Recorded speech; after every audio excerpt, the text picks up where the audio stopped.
सभी कर्मचारी साथियों को नमस्कार। मैं गजेंद्र विष्णु एक बार पुनः आप सभी का शिक्षा समाचार में हार्दिक स्वागत करता हूं। बोनस की घोषणा हो चुकी है और उसके संबंध में IFMS 3.0 पर अपडेशन भी आ चुका है और बोनस के बिल बनने शुरू हो चुके हैं। तो बोनस का बिल बनाने से पहले आपको मैं बताना चाहूँगा इसमें क्या नियम है, किसको बोनस दे होना है, किसका स्थायीकरण हो गया, कब हुआ, यानी सारे जितने भी डाउट्स है वो सारे क्लियर करने का प्रयास करेंगे। और साथ ही साथ IFMS 3.0 पर किस प्रकार से बिल बनेंगे उसकी स्टेप बाय स्टेप प्रोसेस भी अपन लोग इस वीडियो में जानने का प्रयास करेंगे। चलिए साथियों, वीडियो प्रारंभ करूं उससे पहले छोटा सा मेरा निवेदन रहेगा आपसे, आप चैनल पर नए हैं सब्सक्राइब अवश्य कर लीजिएगा। चलिए सबसे पहले आपको मैं बताना चाहूँगा ये 13 अक्टूबर 2025 का ऑर्डर है जिसके तहत बोनस की घोषणा की गई है और इस पे अपन लोग चर्चा करेंगे। तो हमारे पे मैनेजर इन्फो के सीनियर साथी दिलीप जी ने एक FAQ बनाई है, सवाल बनाए हैं सामान्य जानकारी के लिए कि बोनस किसको दे होगा, क्या होगा, नियम क्या है, सारी चीज़ें इसमें आपके जितने भी डाउट्स है वो सारे क्लियर होंगे। तो अपन लोग इसके एक एक बात पर डिस्कस करते हैं कि बोनस किसे मिलेगा। तदर्थ बोनस वर्ष 24-25 ये पिछले वित्त वर्ष का है। वित्त वर्ष 24-25 में 6 महीने यानी 1 अप्रैल 2024 से लेकर के 31 मार्च 2025 तक इस वर्ष के दौरान 6 महीने या 6 महीने से अधिक की सेवा आपकी रही है, वो भी स्थायी, प्रोबेशन नहीं, स्थायी के तौर पर आपकी इस टाइम के दौरान 6 महीने या उससे ज़्यादा की सर्विस रही हो और आपका लेवल L12 या ग्रेड पे 4800 से या उससे कम का वेतन मिल रहा हो। L12 भी इसमें सम्मिलित है और L12 से कम वाले सारे एम्प्लॉयज़, राजपत्रित अधिकारी नहीं होने चाहिए, ऑफिसर्स और स्टेट सर्विस के एम्प्लॉयज़ नहीं होने चाहिए। एक कार्मिक, अब दूसरा सवाल आ रहा है, एक कार्मिक 31/3/2025 तक सेवानिवृत्त हो चुके हैं या कार्मिक की डेथ हो चुकी, क्या उनको बोनस मिलेगा? बोनस के लिए कार्मिक का 1/4/2025 को सेवा में होना आवश्यक है, यानी 1/4/2025 से पूर्व जिनकी डेथ हो गई या जो सेवानिवृत्त हो गए उनको बोनस दे नहीं होगा। 1/4/24 से 31/3/25 के मध्य सेवानिवृत्त होने वाले अथवा डेथ कार्मिकों को बोनस दे नहीं है। एक कार्मिक का 1 अक्टूबर 2024 को स्थायीकरण हो गया है, क्या उसे बोनस दे होगा? 1 अक्टूबर 2024 को स्थायीकरण होने से इनकी सेवा 31 मार्च 25 तक 6 महीने की स्थायी सेवा पूर्ण हो रही है, इनको 6 महीने का आनुपातिक बोनस दे होगा। ठीक है, यानी 1 अक्टूबर 2024 से पूर्व उनका यदि स्थायीकरण हो चुका है जिन भी कर्मचारियों का, उन सभी को बोनस दे है। यदि आपकी 6 महीने से ज़्यादा है सर्विस तो 7 महीने का मिलेगा, 8 का, 9 का, 10 का, 11 का, 12 का, जो भी आपकी सर्विस रही है। एक कार्मिक 1 जुलाई 2024 को SCP से पे लेवल 13 स्वीकृत हो चुके, क्या इनको बोनस दे होगा? नहीं, इनको इस वर्ष का बोनस दे नहीं होगा क्योंकि 2024-25 में L12 में 6 महीने से कम की अवधि रही है इनकी। L12 में 6 महीने से कम की अवधि तक रहे हैं, इसलिए इनको ये बोनस दे नहीं होगा। अगला सवाल आता है, एक कार्मिक का DPC वर्ष 2024-25 में व्याख्याता पद पर प्रमोशन हुआ है, चयन तिथि 1/4/24 मानी गई है, इनको बोनस दे होगा कि नहीं होगा? ये व्याख्याता माना गया इनको 1/4/24 है, इसलिए इनको स्टेट सर्विस में होने के कारण बोनस नहीं मिलेगा। एक कार्मिक का 1 दिसंबर 2024 को SCP से पे लेवल 13 मिल चुकी है, क्या बोनस दे होगा? हाँ, इनको होगा क्योंकि 1/4/24 से 31/11/24 तक 8 महीने की सेवा L12 में रही है, इसलिए इनको 8 महीने का आनुपातिक बोनस दे होगा। साथियों, एक कार्मिक अभी नए पद प्रोबेशन काल में है एवं विद्यमान वेतन का ऑप्शन दे रहे हैं और पे एल का वेतन आहरित कर रहे हैं, यानी कई कर्मचारी ऐसे हैं जो अभी प्रोबेशन यानी 4 साल सर्विस आपने किसी और डिपार्टमेंट में की, L9, 10, 7 में करी और अब आप फर्स्ट ग्रेड बन गए, या कोई भी ऐसा सर्विस कर रहे हैं जिसमें आप प्रोबेशन में चल रहे हैं लेकिन आप राजपत्रित नहीं हैं, नॉर्मल है और पुराना पेमेंट आहरित कर रहे हैं। उस कंडीशन में क्या होगा? FD के आदेश क्रमांक 18/11/19 के अनुसार प्रोबेशन काल पूर्व पद का विद्यमान वेतन आहरित करने वालों को भी बोनस दे नहीं होगा। प्रोबेशन में भी नहीं मिलता है और जो पुराना पेमेंट उठा रहे हैं उनको भी नहीं मिलेगा। मेरे 3 वर्ष से अधिक की सेवा हो चुकी है परंतु अभी स्थायीकरण नहीं हुआ है, यानी आपकी सेवा तो हो चुकी है लेकिन स्थायीकरण ऑर्डर जारी नहीं हुए हैं, इस वजह से आपको बोनस तो मिलेगा, लेकिन जब आपका ऑर्डर हो जाएगा, आपकी स्थायीकरण का ऑर्डर जारी होगा, तब आपका पे एंटाइटलमेंट हिस्ट्री चेंज होगी, उस डेट के बाद आपका बोनस स्वीकृत होगा, तब आपको बोनस दे होगा। एक कार्मिक 24-25 में 3 महीने अवेतनिक अवकाश पर रहा है, उसे कितना बोनस मिलेगा?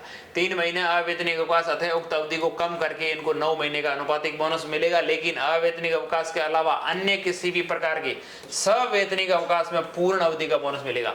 आपने यदि PL ली है या ऐसा कोई अवकाश लिया है जिसके तहत जैसे मैटरनिटी लीव ली है, उसमें यदि आपको वेतन मिला है, आपका पेमेंट नहीं काटा गया है किसी का भी, तो उसमें बोनस आपको पूर्ण मिलेगा। ठीक है। वित्तीय वर्ष 24-25 में किसी कार्मिक की स्थायीकरण के बाद सेवा अवधि 9 महीने एवं 20 दिन है तो कितने महीने का बोनस मिलेगा।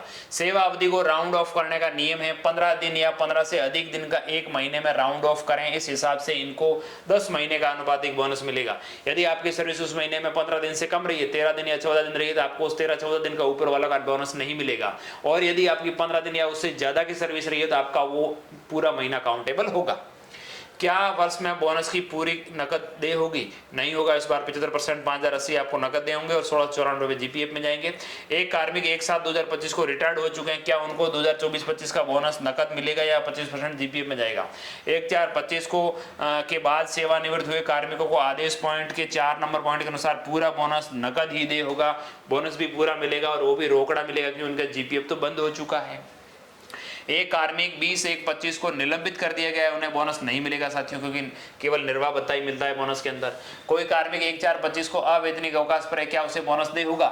यदि कोई कार्मिक 1/4/2025 को असाधारण अवकाश या अन्य किसी भी प्रकार के अवकाश पर एवं अवकाश स्वीकृत हो चुका है तो सेवारत माना जाएगा और एवं बोनस का भुगतान किया जाएगा। ये आपको ध्यान रखना है कि 1/4 को यदि उन्होंने किसी प्रकार की छुट्टी ली है, उस छुट्टी को सेक्शन होना जरूरी है तो ही आप बोनस दे सकते हैं। यह प्रश्नोत्तरी सामान्य जानकारी के लिए हमारे सीनियर साथी दिलीप कुमार जी द्वारा बनाई गई है, जो पे मैनेजर इन्फो ग्रुप में हम लोगों को समय समय पर मोटिवेट करते रहते हैं और जानकारी भरे जो भी हम लोग डाउट उनके सामने रखते हैं उनको क्लियर करने का प्रयास करते हैं। मैं पुनः सर का एक बार आभार व्यक्त करना चाहूँगा। अब अपन लोग चर्चा करते हैं कि इस बोनस बिल को किस प्रकार से बनाएंगे, स्टेप बाय स्टेप प्रोसेस क्या रहेगा। वो प्रोसेस आप लोगों को सबसे पहले डीडीओ रोल में आना है साथियों, क्योंकि ये काम डीडीओ रोल से ही संपादित होना है, इसमें एचओ रोल का कोई रोल नहीं है।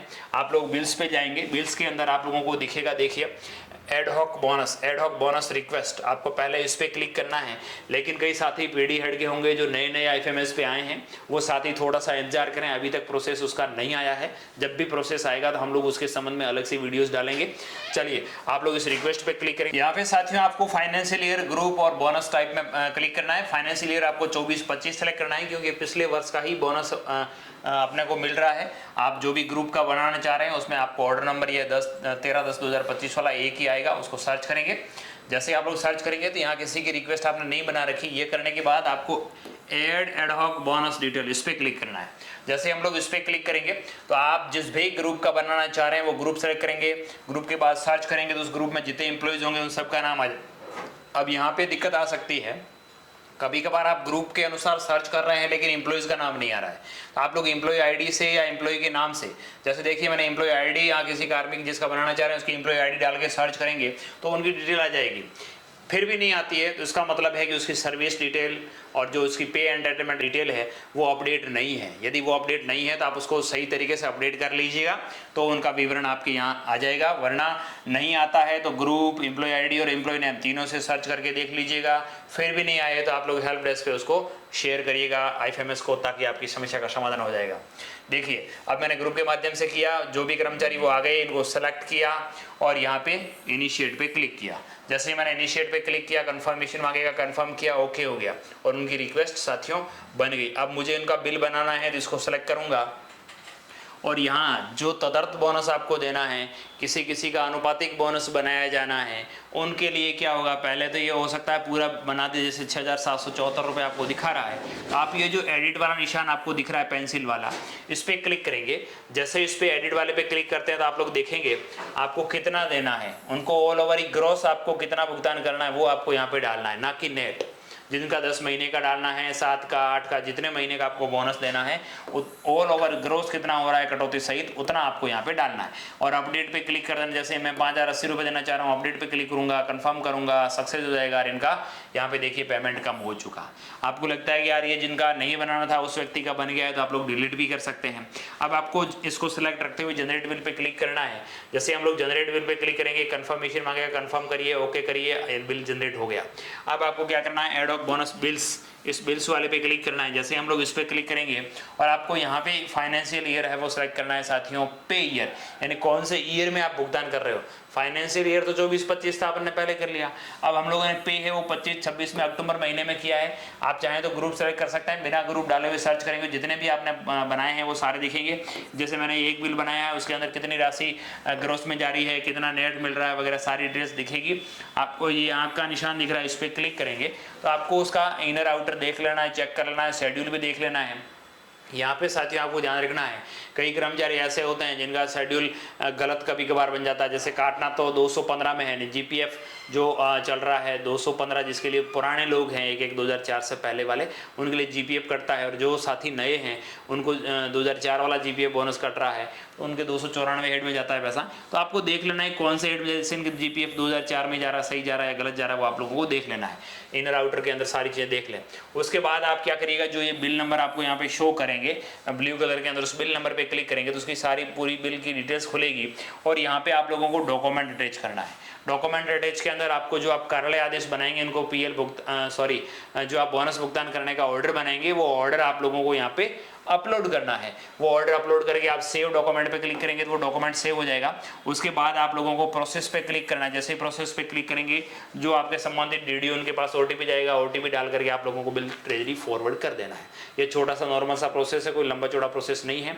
इसमें आपको यदि दिक्कत महसूस हो कमेंट करके बताइएगा, हम लोग रिप्लाई करने का प्रयास करेंगे। एक बार पुनः सभी साथियों का बहुत बहुत धन्यवाद।